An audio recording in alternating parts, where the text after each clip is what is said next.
আসসালামু আলাইকুম রহমতুল্লাহ। তো আপনারা সবাই জানেন যে বিগত 2 বছর আগে যখন ইসরায়েল প্রথম ফিলিস্তিনে হামলা চালায়, তো এদেশের তাওহিদি জনতা, বাংলাদেশের সাধারণ মানুষ তাদের আবেগের জায়গা থেকে, তাদের ধর্মীয় অনুভূতির জায়গা থেকে তারা কিন্তু ফিলিস্তিনের যতগুলো পণ্য আছে, যেমন আপনার নেসলে থেকে শুরু করে ইউনিলিভার, বাটা, যতগুলো পণ্য আছে তারা বাংলাদেশের মানুষজন বয়কট করেছে। এটা তাদের ইমানি দায়িত্ব হোক অথবা তাদের মন থেকে তারা বয়কট করেছে। কিন্তু সবথেকে বেশি ইফেক্ট পড়েছে এই যুদ্ধে, সেটা হচ্ছে কোলা ব্র্যান্ডের পরে। আপনারা জানেন যে ওই যুদ্ধের পরে কোকাকোলা ব্র্যান্ড কিন্তু বাংলাদেশের সবথেকে বেশি ক্ষতিগ্রস্ত হয়েছে, এবং সেই জায়গাটা ধরে নিয়েছে মোজো। তো মোজো কিন্তু এই কোকাকোলার যে ব্র্যান্ড ভ্যালুটা পড়ে গেছে, সেই জায়গাটা কিন্তু মোজো খুব ক্রিটিক্যালি ধরেছে। সেটা হচ্ছে মোজো কিন্তু ফিলিস্তিনের পক্ষে তারা কিন্তু একটা ক্যাম্পেইন শুরু করছিল যে উই সাপোর্ট ফিলিস্তিন। হ্যাঁ, তো তারা এদের এই ক্যাম্পিংয়ে তারা বলছিল যে প্রতি বোতলে তারা 1 টাকা করে ফিলিস্তিনে সাহায্য করবে। তো আপনাদের একটা ভুল আগে ধারণাটা ভাঙাই দিই, সেটা হচ্ছে যে এখানে লেখা রয়েছে স্ক্যান হেয়ার। তো অনেকে ভাবে যে এখানে স্ক্যান না করলে মনে হয় এই অর্থটা ফিলিস্তিনে যাবে না। আসলে বিষয়টা তা না।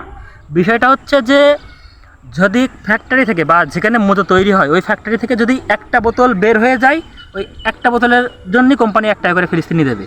এখন প্রশ্ন হলো যে আপনি যে এখানে স্ক্যান করতে বলছে, কারণ স্ক্যান করে আপনি দেখতে পাবেন যে কত টাকা ফিলিস্তিনে যাচ্ছে বা কত টাকা আমরা ফিলিস্তিনের সহায়তায় ডোনেট করা হয়েছে। হ্যাঁ, তো এখানে কোনো স্ক্যান করলে কোনো টাকা, আসলে স্ক্যান করলে যে টাকা জমা হবে বা স্ক্যান না করলে যে টাকা জমা হবে না, এইটা কোনো বিষয় না। বিষয়টা হচ্ছে যে ফ্যাক্টরি থেকে একটা প্রোডাক্ট বের হলেই ওই একটা প্রোডাক্টের জন্য 1 টাকা করে তারা ফিলিস্তিনের পক্ষে দেবে।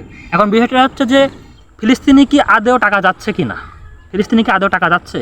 আমরা ইসরায়েলকে চিনি, ওরা কেমন অমানবিক একটা দেশ। হ্যাঁ, ওরা যেভাবে ফিলিস্তিনির পরে নিরীহ জনগণের পরে ওরা যেভাবে তাদের নিজেদের শক্তি সেটা প্রয়োগ করছে, ওরা কিন্তু দেখেন বিশ্বের বড় বড় সংস্থা আছে, IMF আছে, জাতিসংঘের মানবাধিকার সংস্থা আছে, ওদের কারোরই কিন্তু খাদ্যদ্রব্য নিয়ে কিন্তু ফিলিস্তিনে ঢুকতে দিচ্ছে না বা কোনো সহায়তা কিন্তু ফিলিস্তিনে ঢুকতে দিচ্ছে না। তাহলে এখন কথা হলো এই লাখ লাখ টাকা ফিলিস্তিনে যাচ্ছে কী করে? যদি যায় তাহলে মোজো কোম্পানি এর একটা স্ট্রং ডকুমেন্ট আমাদের দেখাক যে আপনাদের এত টাকা আপনারা ডোনেট করেছেন, এই টাকার এত টাকা ফিলিস্তিনে গেছে। আর ফিলিস্তিন তো আহামরি বড় কোনো দেশ না, ফিলিস্তিন কিন্তু ছোট্ট একটা দেশ।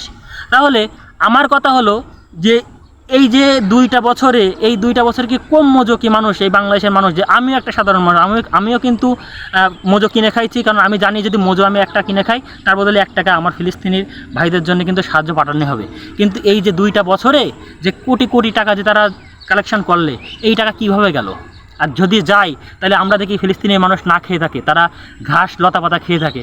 তাহলে এই টাকাগুলো কোথায় যাচ্ছে? আদেও কি মোজো পাঠাচ্ছে বা আদেও কি এই কোম্পানি ফিলিস্তিনকে সাহায্য করছে? 2-1 সময় দেখি কি যে ফেসবুকে কিছু তারা ভিডিও দেয় যেখানে তারা ফিলিস্তিনের মানুষের পানি সরবরাহ করছে। তা ভাই, কোটি কোটি টাকা থেকে মানুষ পানি খাওয়াবে? বা ফিলিস্তিন তো আহামরি বড় কোনো দেশ না, ফিলিস্তিন তো ছোট্ট একটা দ্বীপপুঞ্জ। এত টাকা যদি ওখানে পাঠানো হয়, আমার মনে হয় না কেউ না খেয়ে থাকবে। হ্যাঁ, তো আকিস কোম্পানি আসলে আমি মনে করি না যে এরা আমাদের ধর্মীয় অনুভূতি নিয়ে খেলা করছে।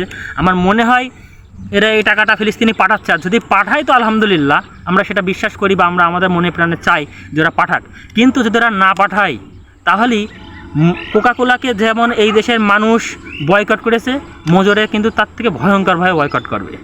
যেমন মোজরে এই ফিলিস্তিনের জন্য মানুষ ভালোবেসে কাছে টেনে নিয়ে এসেছে, ঠিক যদি পাঠানো না হয়, এই ডোনেশন যদি সুষ্ঠুভাবে বন্টন করা না হয়, এর থেকে কোকাকোলার থেকে কিন্তু ভয়ঙ্করভাবে এই মোজরে বয়কট করা হবে। তবে আমরা আকিস কোম্পানির প্রতি আমাদের আস্থা এবং বিশ্বাস দুটোই আছে। আমরা মনে করি যে এই টাকা ফিলিস্তিনে যাচ্ছে। যদি যায় তাহলে আকিস কোম্পানির উচিত একটা স্ট্রং ডকুমেন্ট এই দেশের জনগণের কাছে রিপ্রেজেন্ট করা যে আমরা এই টাকাগুলো আপনাদের ডোনেশন এত টাকা হয়েছে, আমরা এই টাকাগুলো এইভাবে পাঠাইছি। কিন্তু আমরা যতটুকু জানি সেটা হচ্ছে যে ফিলিস্তিনে কোনো সাহায্য কেউ ঢুকতে দিচ্ছে না, ওরা ঢুকতে দিচ্ছে না, IMF ঢুকতে দিচ্ছে না, আপনার জাতিসংঘের ঢুকতে দিচ্ছে না। তো এখানে যদি মোজো তাদের সাহায্য পাঠায়, তবে সেইটা কিন্তু ইসরায়েল কিন্তু এতে চাপ প্রয়োগ করবে। এটা স্বাভাবিক।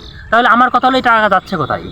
তো আসলে আমি আশা করব যে এই টাকা সুষ্ঠুভাবে বন্টন হচ্ছে। আর যদি হয় তাহলে আকিস কোম্পানির উচিত এই টাকার পরিপূর্ণ ডকুমেন্ট সহ এই দেশের তাওহিদি জনতার সামনে তুলে ধরা। সবাই ভালো থাকবেন, সুস্থ থাকবেন, আল্লাহ হাফেজ।